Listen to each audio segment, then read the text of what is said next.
Nous amorçons la seconde partie de cette émission qui reçoit aujourd'hui le ministre de la Culture, des Arts et du Tourisme du Burkina Faso, M. Abdou Karim Sango, est toujours notre invité. Merci d'être toujours en notre compagnie. Donc je parlais du FESPACO, et puisque les artistes burkinabés n'ont pas été, les films burkinabés n'ont pas été beaucoup primés ces derniers temps, apparemment, baisse de production, il fallait doper ce domaine-là. Le président de la République a offert 1 milliard de francs CFA aux cinéastes burkinabés. Est-ce que vous avez pu vous accorder sur les conditions d'attribution de ce milliard-là aux personnes auxquelles ça devrait être destiné? Oui, à la demande évidemment des cinéastes burkinabés qui ont été reçus par le président du Faso, qui ont exposé leurs difficultés à travers leur organisation, l'Union nationale des cinéastes de Burkina. Le président du Faso, conscient de ce que le Burkina reste un grand pays, non seulement de culture, mais du cinéma à travers le FESPACO, a bien voulu mettre une subvention de milliards pour faciliter la réalisation des films de belle facture, en vue de permettre une bonne représentation du Burkina au prochain Festival panafricain du cinéma de Ouagadougou, qui, je le rappelle, doit se tenir fin février, début mars.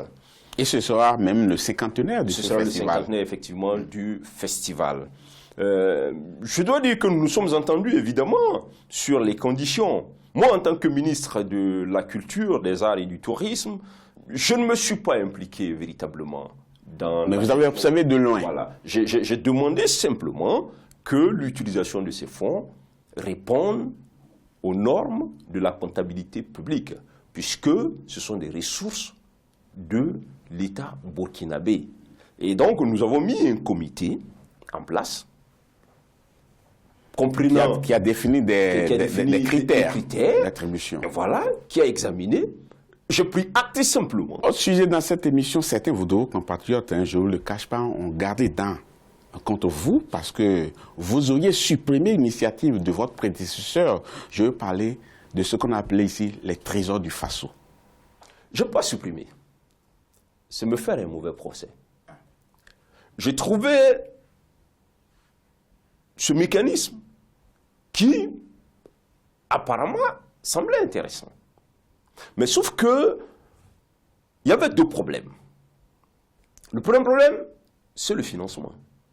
C'est un mécanisme qui a été conduit de façon volontariste. Je suis venu trouver ce mécanisme avec beaucoup de dettes qui s'estiment à des centaines de millions. C'est-à-dire qu'on a organisé le trésor du Faso, on n'a pas réglé les factures déjà. Je suis confronté à des contraintes budgétaires. Je me dis, déjà, on a fait la première fois, il faut qu'on essaie d'évaluer ce qui a été fait. Ce qu'on a distingué comme étant les trésors du Faso. Qu'est-ce qu'on en fait déjà? Premier problème. Deuxième problème, il faut qu'on se donne les moyens de régler les factures des hôtels, des salles de spectacle, des différents engagements. Si je comprends très bien, vous avez arrêté d'abord pour voir clair dans le processus. En fait, le temps de faire une évaluation du mécanisme et de pouvoir, si c'est possible, avancer là-dedans. Si ce n'est pas possible, le réajuster. Mais où est-ce que vous en êtes? Par exemple, ce qui m'intéresse aujourd'hui, c'est de travailler à valoriser ce qu'on a déjà identifié comme les trésors du Faso. Il faut qu'on leur donne une occupation. Très bien, on va aborder la dernière partie de cette émission où on va s'intéresser un peu à vous. Parce que en 2016, contre toute attente, vous avez claqué la porte de votre parti, le Parent. Et on s'est demandé, qu'est-ce qui se passe concrètement? Parce que la raison avancée dans le temps, c'était que le parti qui était de l'opposition avait rejoint le pouvoir en place, le pouvoir qui est en place actuellement, ce qui n'était pas de votre goût. Est-ce que mes recherches ont été exactes? Non. Effectivement, le mot que j'ai publié était libellé de cette façon. Mais il y avait un autre argument. C'était que la démarche processuelle du parti ne correspondait pas à l'éthique que je me faisais de la politique en général. Mais je pense que sur ce sujet, la personne la mieux placée pour en parler. C'est vous, bien entendu. C'est d'abord... Mais c'est l'acteur que vous êtes. C'est d'abord le fondateur du parti. J'arrive, qui a donné suffisamment d'explications là-dessus. Mais, pour éclairer très rapidement votre opinion là-dessus, parce que, bon, ça c'est de l'histoire. Moi, je suis passé à une autre étape. Oui, on vous suivra même dans l'étape qui a suivi. Il y a eu des incompréhensions très importantes entre l'ancien président du parti, qui était le ministre de la Culture, M. Barry Tahirou, et moi. Vous êtes parti parce que le processus qui a conduit à ce que le parti rejoigne la mouvance présidentielle, c'est ça qui ne vous a pas plu, ou bien le fait que le parti ait décidé d'aller là-bas? D'abord, c'est important de savoir qu'en politique, il faut choisir les bons mots au moment où on opte de faire un choix. Oui. Répondez à ma question de manière précise, s'il vous plaît. Je reviendrai là-dessus tout de suite. Parce qu'on n'a plus beaucoup de temps. À l'époque, oui. La vraie raison qui m'a poussé à démissionner, c'est les rapports difficiles que j'entretenais avec l'ancien président du parti. Mais en son temps, si je présentais cet argument à l'opinion aurait considéré que c'est parce qu'il est devenu ministre que je me suis senti frustré, parce que peut-être je considérais que j'étais la personne la mieux placée. Donc, il fallait simplement... Donc, si vous aviez de parfaites relations avec l'ancien président, le parti aurait pu rejoindre la mouvance présidentielle, pas de problème. Il n'y a pas de problème. Mais ce qui est étonnant quand même et qui bat en brèche un peu ce que vous dites, c'est qu'une fois sorti du parti, on vous a vu atterrir à la société civile. Parce que, voilà, vous n'avez pas adhéré à un parti automatiquement. Vous avez atterri au niveau de la société civile, oui ou non, monsieur le ministre? Oui. J'étais un animateur de la société civile. Bien entendu. Voilà, on dit la même chose alors. Ouais. Mais là-bas, vous n'avez pas eu caressé le pouvoir en place dans le sens des poils. Comme je dis... Vous avez la dent dure. Comme je dis, moi j'étais dans mon rôle. Ah. Oui.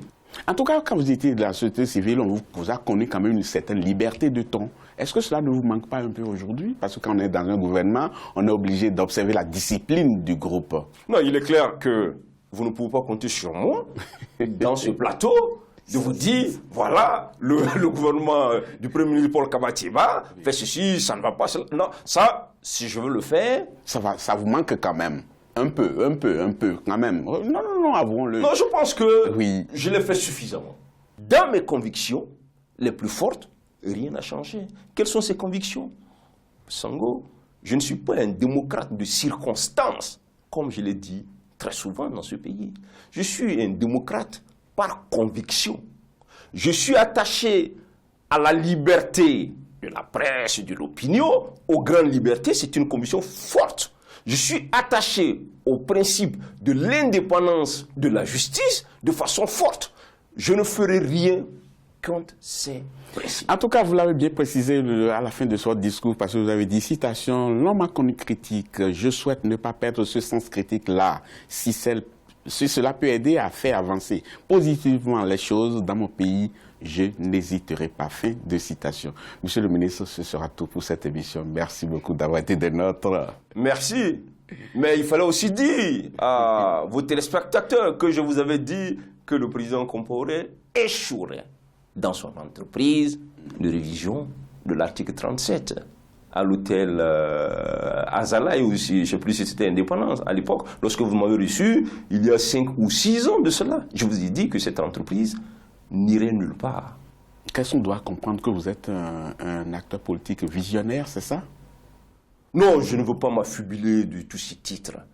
Moi, je suis un intellectuel lucide qui connaît son contexte sociologique, qui connaît le contexte africain, c'est tout. Mais aujourd'hui, beaucoup de personnes, beaucoup de voix s'élèvent quand même pour critiquer la gouvernance du président Roch Marc Kaboré. Et les gens disent, attention, il va falloir qu'il change son fusil d'épaule. Qu'est-ce qui va arriver demain? Vous, comme vous avez l'habitude de voir les choses un peu plus tôt et un peu plus vite que les autres, qu'est-ce que vous voyez à l'horizon? Vous imaginez très bien que si le président Roch Marc Christian Kaboré avait pris une trajectoire qui n'est pas bonne, sauf à me faire harakiri, je ne me serais pas aventuré à l'accompagner. Mais la réalité, c'est quoi? C'est que c'est un président qui hérite d'un État complètement déstructuré. Tu vois, là, vous cherchez des excuses déjà. Non, ce ne sont pas des excuses. Oui, ce sont des faits, Babilas. Ce sont des faits, c'est têtu. Le président Compaoré, avec tout le respect que je lui dois, n'avait qu'une seule préoccupation. Faites tout ce que vous voulez au Burkina, ne vous approchez pas de mon pouvoir. Conséquence, c'est un État qui est délité à tous les niveaux. Regardez le niveau d'indiscipline qu'on appelle de façon pudique d'incivisme de notre peuple aujourd'hui. Mais monsieur le ministre, une question quand même bien précise. Aujourd'hui, les Burkinabés attendent beaucoup du pouvoir en place. Mais entre autres décisions prises ces derniers temps, c'est de changer le nom du centre de santé. Je me pose des questions sur... Est-ce que c'était ça l'urgence? Je me pose des questions sur la moralité de ceux qui s'offusquent de ces décisions. Parce que moi, en son temps, je l'avais déjà critiqué. On ne peut pas, chef d'État en exercice, prendre des ressources de l'État, réaliser un ouvrage, se faire baptiser. Ça manque de décence. Ça manque d'éthique. Très, très discutable ce que vous dites. Non, pas Parce discutable. que dans nombre de pays, on voit des ouvrages... Indiquez-moi dans des pays sérieux. Je ne parle pas des républiques bananières africaines. Indiquez-moi aux États-Unis. Si vous voulez des exemples, je suis obligé de vous en donner ici, à côté de nous, tout près de nous. Non, je ne veux pas me prononcer. Non. Le président Houphouët-Boigny, ce n'est pas de son vivant que les ouvrages ont été baptisés de son nom. L'aéroport Félix Houphouët-Boigny, est-ce que c'était de son vivant?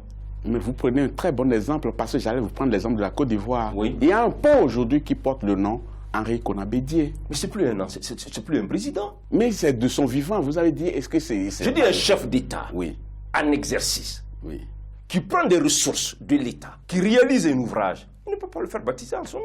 Non. Donc c'est ce qui vous dérange, ça? Mais moi, ça me dérange au plan éthique. Est-ce que c'était urgent? Mais ça, on peut discuter de cela jusqu'à demain, jusqu'à plusieurs dizaines d'années. Mais je pense que cette décision est une leçon, non seulement pour le président Blaise Compaoré, mais pour le président aussi Christian Kaboré. Merci beaucoup, monsieur le ministre, d'avoir été là. Merci, cher ami Babilas. Chers téléspectateurs, ce sera tout pour cette émission. Merci beaucoup de l'avoir suivi. Je vous donne rendez-vous très bientôt pour un autre numéro. À bientôt.